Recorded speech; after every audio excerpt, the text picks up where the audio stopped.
दुर्योधन कहने लगा है, मैंने अपने पापों का भोग भोग लिया भैया। मैंने द्रौपदी का चीर हरण करवाया, भीम को जहर के लड्डू खिलाए, वही परिणाम आज मुझे मिला है। जो मैं मर भी नहीं रहा हूँ और जिंदा भी नहीं हूँ, चल भी नहीं सकता।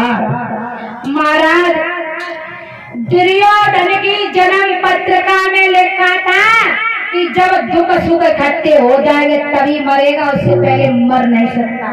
आज दिन तक महाराज दुख और सुख इकट्ठे नहीं हो पाए, इसलिए मरा नहीं। अश्वत्थामा कहने लगा, भैया हम आपके दुश्मनों को मारेंगे, हमें जगह बताओ दुश्मन रहते कहाँ हैं। तो दुर्योधन कह रहा, भैया वो सामने डेरा दिखा रहा है, वो झुग्गी दिखा रही है, उसी झुग्गी में हमारे दुश्मन हैं। और अंगुली उठा करके बोला है दुर्योधन अश्वत्थामा से, क्या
अश्वत्थामा कहने लगा, भैया चिंता मत करो, हम तुम्हारे दुश्मनों को अभी मार के लाते और उनका सर काट के लाएंगे, तुम्हें विश्वास नहीं होगा, सर काट के तुम्हारे सामने लाएंगे।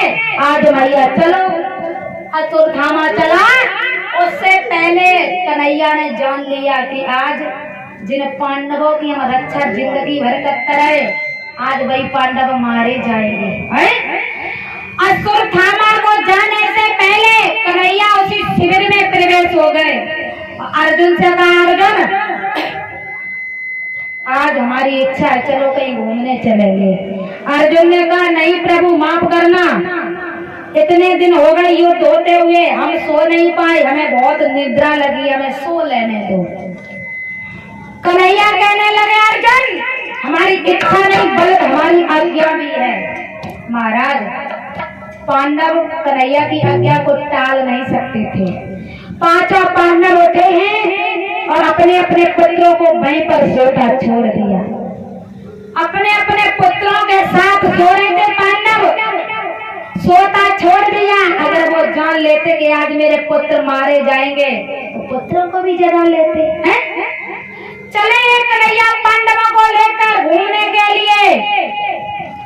महाराज, इधर अश्वत्थामा आया और एक एक करके पांचों बच्चों का सर काट लिया, पांचों बालकों का सर काट लिया और जाकर के दुर्योधन से कहा कि भैया इतना बड़ा काम किसी ने नहीं कर पाया, 18 दिन हो गए महाभारत होते हुए, लेकिन पांडव एक भी नहीं मार पाए, आज हम पांचों को मारे आए। दुर्योधन ने कहा, हमें साबुन दिखाइए, कैसे मार के लाए? कहा, ये लो सर, पांचों के सर काट के लाए हैं। एक एक करके सर दिया और बच्चे सेम पिता के जैसे ही थे पांचों, एक एक करके सर दिया महाराज।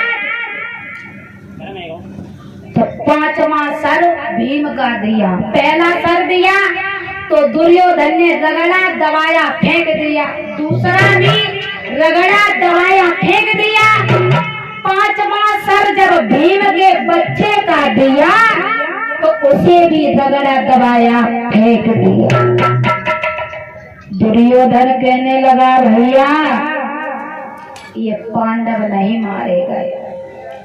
भीम का सर वो सर है जो चट्टानों के टकराने के बाद भी नहीं दब सकता। आज मेरे हाथों से कैसे दब गया? इतना बलशाली है भीम, आज मेरे हाथों से सर कैसे दब गया? भैया ये पांडव नहीं मारे गए, ये पांडवों के निर्दोष पुत्र मारे गए जिनका कोई दोष नहीं था। एक तो खुशी हुई महाराज कि हमारे दुश्मन मारे गए, और दूसरा दुख हुआ कि उन बच्चों का क्या दोष था जो मारे गए। दुख और सुख दोनों इकट्ठे हो गए, दुर्योधन का मृत्यु हो गई। दुख सुख दोनों इकट्ठे हो गए, दुर्योधन की मृत्यु हो गई।